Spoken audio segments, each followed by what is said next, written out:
రైతుల సంక్షేమం కోసం కూటమి ప్రభుత్వం అహర్నిశలు పాటుపడుతుందని మంత్రి ఆనం రామనారాయణ రెడ్డి అన్నారు. నెల్లూరు జిల్లా ఆత్మకూరులో నిర్వహించిన అన్నదాత సుఖీభవ పీఎం కిసాన్ కార్యక్రమంలో ఎంపీ వేమిరెడ్డి ప్రభాకర్ రెడ్డితో కలిసి మంత్రి పాల్గొన్నారు.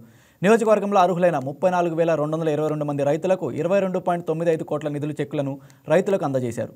పెట్టుబడి సాయం కింద రైతులకు రెండో విడత ఆర్థిక సాయం అందిస్తున్నామన్నారు. స్వర్ణాంధ సుపరిపాలన దిశగా కూటమి ప్రభుత్వం అడుగులు వేస్తుందని మంత్రి ఆనం తెలిపారు.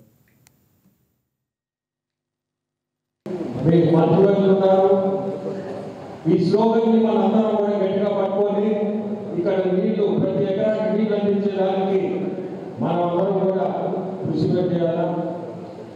ఈ అద్భుతమైన ఈ కార్యక్రమం ఈరోజు సూపర్ 6 లో భాగంగా ఇది రెండో విడత రిలీజ్ చేయడం.